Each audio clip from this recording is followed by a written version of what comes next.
시청자 여러분 안녕하십니까? 헬로티비 뉴스입니다. 먼저 오늘의 주요 뉴스부터 보고 오시죠.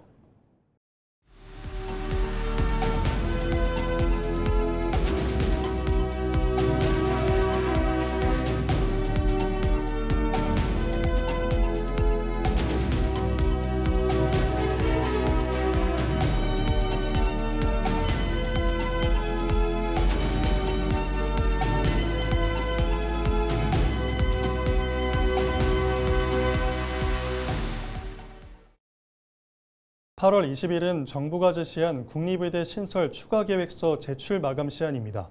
시한이 임박했지만 전남 광주에서는 목포대학교와 순천대학교 협상이 표류하고 있는데요. 민형배 전남 광주 통합특별시장이 제시한 사실상의 협상 마감 시한인 10일까지도 두 대학은 추가 회동 일정조차 잡지 못했습니다. 보도국 연결해 자세한 내용 들어봅니다. 고정민 기자. 제출 시한이 불과 열흘도 남지 않았습니다. 그런데 협상이 전혀 진전을 보이지 못하고 있는 상황이죠. 네, 그렇습니다. 정부가 전남 광주특별시와 두 대학에 오는 20일까지 지역 의과대학 신설 추진 계획서를 제출해달라는 공문을 보냈습니다. 하지만 목포대와 순천대는 여전히 추가 회동 일정조차 잡지 못했습니다.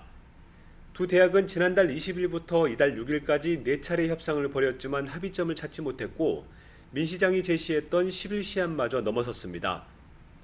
목포대가 지난 주말 순천대에 다시 만나자는 입장을 전달했지만 순천대로부터 공식 답변을 받지 못한 상황입니다. 두 대학이 큰 틀에서 합의하더라도 통합 신청서를 작성해 교육부 승인을 받는 등 후속 행정 절차가 남아있어 20일 시한을 맞추기가 매우 촉박한 실정입니다. 현재 목포대는 일단 통합을 전제로 의대 설립 추진 계획서를 준비하고 있습니다. 2024년부터 준비했기 때문에 큰 틀에서 합의만 이루어지면 후속 작업에 속도를 낼 수 있다는 입장입니다. 네, 두 대학이 이처럼 접점을 찾지 못하고 계속 대립하는 가장 큰 원인은 무엇입니까? 핵심은 의과대학과 대학병원의 배치 문제입니다. 앞서 통합특별시 인수위는 목포에 의대와 통합대학 본부를 두고 순천에 500병상 규모의 대학병원을 우선 설립하는 중재안을 내놨습니다. 목포대는 이 안을 수용했고 나아가 통합대학 본부를 순천에 두는 추가 제안까지 제시했지만 순천대가 받아들이지 않으면서 협상이 멈춰섰습니다. 목포대는 의대와 대학병원 모두를 한 지역에 우선 배치하는 방식은 수용하기 어렵고 장기적으로 두 지역의 위상을 맞춰 함께 운영해야 한다는 입장입니다. 네, 만약 오는 20일까지 합의안을 제출하지 못할 경우 지역 의대 신설 자체가 무산될 우려도 있을까요? 네, 그렇습니다. 정부는 2030년 지역 의대 정원 100명 배정 후보지로 경북과 옛 전남 지역 두 곳을 선정하고 추진 계획서를 받고 있습니다. 전남 광주가 20일까지 대학 통합과 의대 배치를 담은 계획을 완성하지 못하면 의대 정원이 경북으로 넘어갈 가능성도 배제할 수 없는 상황입니다. 주민들은 의대 유치가 자칫 수포로 돌아갈 수 있다는 위기감에 두 대학의 결단을 촉구하고 있습니다. 30년 넘게 요구했던 의대가 눈앞에 있는데 이대로 의대가 무산되지 않도록 지역사회와 두 대학이 지혜를 모아야 할 것으로 보입니다. 네, 여기까지 듣겠습니다. 지금까지 보도국 지금이었습니다. 네, 다음 소식입니다. 전남 광주 서부권의 주요 기관과 정치권, 시민사회단체가 목포대학교와 순천대학교에 조속한 대학 통합과 국립의대 신설을 위한 대승적 결단을 촉구했습니다. 이들은 11일 기자회견을 열고 오는 20일 정부의 의대 신설 추진 계획서 제출 시한을 앞두고 통합이 이뤄지지 않을 경우 36년간 이어져 온 서부권의 국립의대 유치 노력이 좌초될 수 있다고 우려했습니다. 이어 두 대학의 통합은 지역 간 이해관계를 넘어서는 역사적인 선택인 만큼 결단이 필요하다며 정부에는 적극적인 지원을, 통합특별시에는 서부권 메디컬타운 조성을 비롯한 행재정적 지원 약속을 이행해야 한다고 강조했습니다. 목포시가 12일부터 16일까지 바닷물 수위가 최대 5m 넘게 상승할 것으로 보고 침수 피해 예방을 위해 대응을 강화합니다. 목포시는 오는 14일 바닷물 수위가 최고 5.16m로 예상되는 만큼 비상근무반을 가동해 빗물 펌프장과 수문 등 주요 방제 시설을 점검하고 해안 저지대 예찰을 강화할 계획입니다. 목포시는 해수면이 높아지는 자정부터 오전 7시 사이에는 해안 저지대 차량 주 정차와 출입을 자제해 줄 것을 당부했습니다. 민영배 전남광주특별시장이 이재명 대통령이 2028년까지 광주 군공항 기능을 임시 배치하도록 한 데에 대해 환영 입장을 밝혔습니다. 민 시장은 군공항 이전 절차가 모두 끝나기 전에 반도체 투자 일정에 맞춰 부지 활용을 앞당길 수 있는 길이 열렸다고 평가했습니다.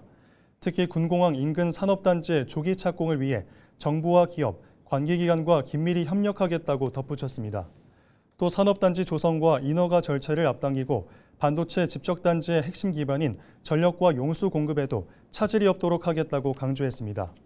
민 시장은 앞으로 1년을 반도체 클러스터 조성의 골든타임으로 보고 특별시의 모든 역량을 집중하겠다고 밝혔습니다.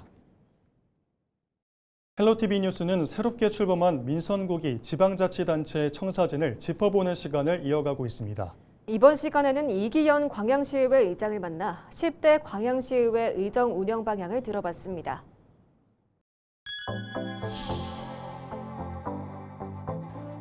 먼저 우리 간양시의회를 찾아주셔서 너무 감사드리고요.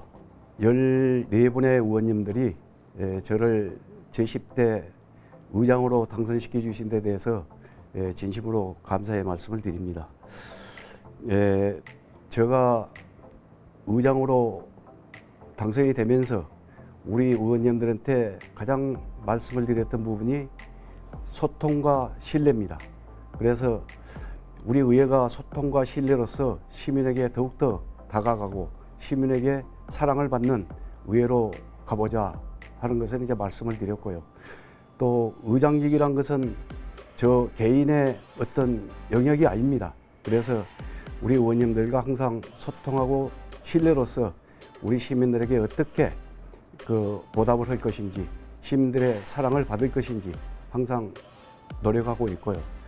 시민들과 접하면서 느꼈던 점이 우리 시민들이 무엇을 바라는지, 또 저희들이 무엇을 해야 될 것인지, 어떻게 해야 될 것인지 배움의 기회가 됐습니다. 그래서 그런 걸 하나하나 정리해서 시민들에게 다가가는, 특히 생활민원의 해결을 함으로써 시민들한테 존중받는 그런 의회가 되겠습니다.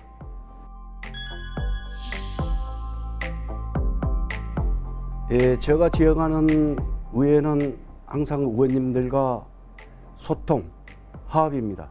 의회에서 한 목소리를 내고 또 시민들을 대변하면서 우리 시민들한테 사랑받는 우리 10대 의회가 되지 않겠냐 그런 생각을 가지고 있고요. 집행부와 의회는 하는 일은 약간 차이가 있습니다만은 우리 간양시 발전을 위한 그 방향과 목적은 같기 때문에 우리 시에서 잘 우리 시민을 위한 건전한 방향으로 간다 그러면 협치해서 우리 시민의 발전과 시민의 행복을 위해서 갈 것이고, 또 그렇지 않고 잘못된 길에 대해서는 강력하게 견제함으로써 시민의 행복 추구권을 발휘해야 되겠다 하는 생각을 가지고 있습니다. 저도 이제 그 10대 의회에 들어와서 깜짝 놀랐습니다.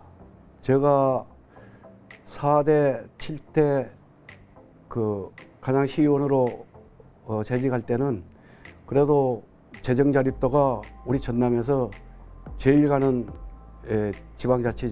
지방자치였고, 그다음에 전국에서도 몇 번째 안 갔습니다만은 이번에 들어와 보니 사실 재정이 상당히 어려움을 체감하고 있고요.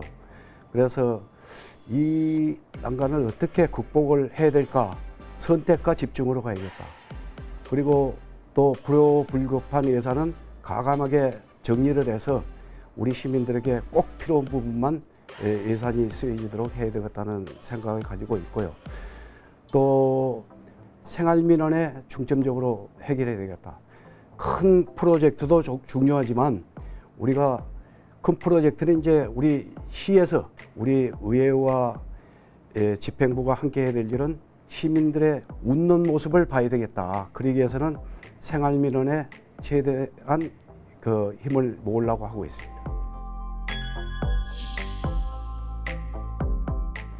존경하는 간양 시민 여러분, 여러 가지로 부족한 점도 많았습니다만은 이번 선거에서 우리 간양시에서 최다 득표로 당선을 시키신 시민들의 그 고마움 잊지 않겠습니다.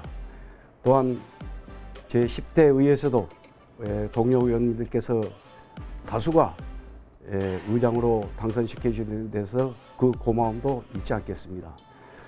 저는 이제 오로지 우리 간양시의 발전과 시민의 행복을 위해서 하여튼 하루하루를 최대한 열심히 뛰어야 되겠다고 생각하고 있습니다. 앞으로도 시민 여러분의 기대에 어긋나지 않게끔 더 열심히 노력하고 또 우리 시민들의 사랑받는 의회로 발전하도록 하겠습니다. 고맙습니다.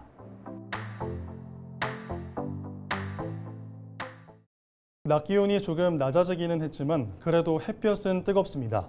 특히 강원 영서 지역은 동풍의 영향으로 더위가 계속되고 있는데요. 시민들은 더위를 식히기 위해 물놀이장으로 향하고 있습니다. 보도에 전소연 기자입니다. 뜨거운 햇빛이 내리쬐는 아스팔트 위로 이글거리는 아지랑이가 피어오릅니다. 거리를 걷는 시민들은 모자와 양산으로 햇볕을 가린 채 걸음을 재촉합니다. 오늘 아침에 폭염경보도 뜬 거 봤는데 확실히 햇빛이 좀 쨍쨍한 것 같고 많이 더운 것 같습니다. 강원 지역은 낮 기온이 35도 안팎까지 올라가는 찜통더위가 이어지고 있습니다. 특히 지난 6일 춘천 횡성 홍천은 체감온도가 38도를 웃돌면서 강원 지역 사상 처음으로 폭염 중대경보가 내려졌습니다. 북태평양 고기압의 영향으로 덥고 습한 동풍이 산맥을 타고 넘어오면서 기온이 더욱 상승해 영서 지역에 폭염이 이어지고 있습니다. 시민들은 잠시나마 더위를 식히기 위해 도심 속 물놀이장을 찾았습니다. 물놀이에 푹 빠진 아이들의 얼굴엔 웃음이 가득합니다. 오늘 되게 맛있는 것도 먹고 이런 데 시원한 데 와서 저런 미끄럼틀 같은 것도 타고 되게 재밌어요. 주방에 있을 때보다 바깥이 더 더워요. 차라리 가게 주방에 있는 게 나을 것 같아요. 근데 어쨌든 나오니까 너무너무 시원하고 좋아요. 40도 가까이 되는 폭염은 주말 사이 소나기가 내리면서 한풀 꺾이겠지만 다음 주까지는 30도 넘는 무더위가 계속될 전망입니다. 헬로티비 뉴스 전소연입니다.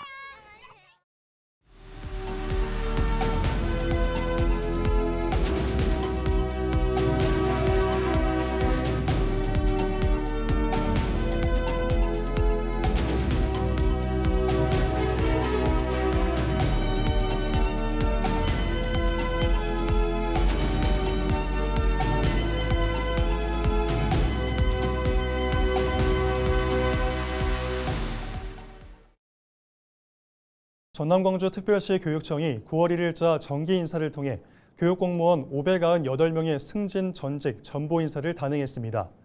지역별로는 전남 433명, 광주 165명이며 교장, 원장 215명, 교감, 원감 141명, 교육전문직원 147명이 자리를 옮겼고 교사 95명도 새로 임명됐습니다. 학교 급별 인사 규모는 유치원 32명, 초등 311명, 중등 255명입니다. 김대중 교육감은 통합 이후 새로운 전남광주 교육의 미래를 학교 현장에서 열어가는 출발점이라며 현장 경험과 전문성을 바탕으로 교육의 질을 높이겠다고 밝혔습니다. 전국 각지의 복싱 선수단이 오는 10월 제107회 전국체육대회를 앞두고 목포에서 하계 전지훈련을 진행하며 경기력을 끌어올리고 있습니다. 이번 전지훈련은 목포시청과 서귀포시청 등 실업팀과 대학 고교 복싱팀 선수단이 참여한 가운데 오는 14일까지 목포국제축구센터 다목적 체육관에서 합동훈련과 실전형 기술 교류를 이어갑니다. 전남체육회는 우수한 체육 인프라와 숙박 교통 여건을 적극 활용해 전지훈련 유치를 확대하고 선수단을 적극 지원하겠다는 방침입니다. 목포지방해양수산청이 전남 완도군 금이릅 도장항의 보조방파제, 이른바 파제제 설치에 나섭니다. 이번 사업은 사업비 350억 원이 투입되고 180m 규모의 파제제와 부잔교 한기 등 파도를 막기 위한 시설과 부족한 어선 저반 시설 등이 조성될 예정입니다. 목포해수청은 조만간 파제제 설치를 위한 기본 및 실시 설계 용역에 착수한 뒤 2027년까지 설계를 마무리하고 2028년 착공해 2032년 사업을 마무리할 계획입니다. 무안군이 귀농귀촌을 희망하는 도시민의 안정적인 농촌 정착을 돕기 위해 전남에서 살아보기 하반기 참가자를 모집합니다. 참가자들은 일정 기간 농촌에 거주하며 농촌 생활과 농작업, 지역 일자리와 주민 교류 등을 직접 체험할 수 있습니다. 모집 규모는 4가구로 무안군과 인접하지 않은 도시 지역 거주자는 오는 8월 31일까지 귀농귀촌 대표 포털 그린대로를 통해 신청할 수 있습니다. 무안군은 체류형 농촌 경험을 통해 귀농귀촌 과정의 시행착오를 줄이고 실제 지역 정착으로 이어질 수 있도록 지원할 계획입니다. 장흥군이 오는 31일 사용기한이 끝나는 고유가 피해 지원금을 기한 내 모두 사용해달라고 당부했습니다. 지원금 잔액은 카드사 앱이나 누리집, 문자 알림톡 등을 통해 확인할 수 있으며 모바일 카드형 지역사랑 상품권은 지역상품권 착 앱에서 확인할 수 있습니다. 지원금은 연매출 30억 원 이하 소상공인 가맹점과 지역사랑 상품권 가맹점에서 사용할 수 있고 주유소와 LPG 충전소에서는 매출 규모와 관계없이 이용할 수 있습니다. 진도군이 9월 2016 진도국제무형문화 컨퍼런스와 2016 진도국제무형문화 축전을 앞두고 분야별 준비 상황을 점검했습니다. 토론회는 9월 16일부터 사흘 동안 진행되고 아시아 7개국 전문가들이 모여 무형유산 보존과 국제협력 방안을 논의합니다. 이어 18일부터 20일까지 열리는 축전에서는 진도 식김굿과 해외 민속공연 등 다채로운 공연과 체험 행사가 펼쳐집니다. 진도군은 이번 행사를 통해 지역의 우수한 무형유산 가치를 알리고 국제 문화 교류를 지속적으로 확대해 나갈 계획입니다. 완도의 청정 해풍을 맞고 자란 완도 자연 그대로 해변 포도가 본격 출하를 시작했습니다. 완도군은 군회면 등 20개 농가 13.6헥타르에서 캠벨얼리와 샤인머스켓, 거봉 등을 재배하고 있으며 올해 생산량은 48톤으로 예상됩니다. 완도 해변 포도는 7월 하순부터 시설하우스 포도 출하가 시작됐고 노지 포도는 8월 중순부터 수확에 들어갑니다. 해변 포도는 평균 당도가 14브릭스로 달콤하고 향이 진한 것이 특징입니다. 완도군은 해안도로를 통해 당일 수확한 포도를 구입할 수 있다며 제철 해변 포도 홍보에 나섰습니다. 영암군이 올해 본 예산보다 24%가량 증액된 8,934억 원 규모의 2026년도 제1회 추가 경정 예산안을 군의회에 제출하고 심의를 요청했습니다. 이번 예산안은 민선국이 영암군의 첫 추경으로 영암형 기본사회 실현과 농가소득 안정, 지역경제 활성화에 중점을 뒀고 교동지구 도시개발 등 세수 결손으로 차질을 빚던 핵심 사업의 완성을 위해 정부 공공자금 301억 원을 차입해 편성했습니다. 주요 사업으로는 영암형 농촌 기본수당 51억 원, 영암사랑 상품권 발행 48억 원, 교동지구 도시개발 111억 원 등이 포함됐습니다. 추경안은 오는 18일부터 진행되는 제327회 영암군 의회 임시회에서 확정될 예정입니다. 민선국이 출범 이후 여수시 첫 추가 경정 예산안이 1,346억 원 규모로 확정됐습니다. 여수시는 어려운 재정 여건을 고려해 집행률이 낮은 사업 등을 감액하고 시급한 현안 사업과 시민 체감도가 높은 사업에 재투자했다고 설명했습니다. 주요 사업으로는 섬박람회 주행사장 실내 무대장 설치와 타 지역민 개여객선 반값 운임 지원, 일일 생활권 구축 항로 지원 등이 있습니다.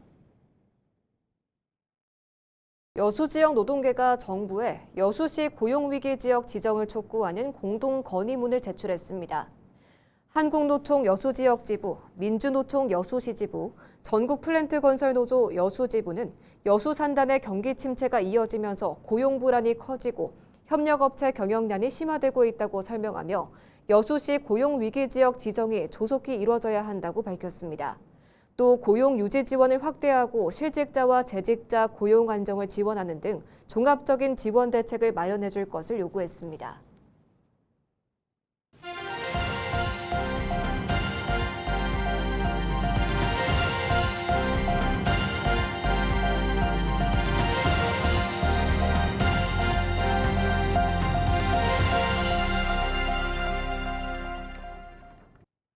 이상으로 뉴스를 마칩니다. 시청해주신 여러분 고맙습니다.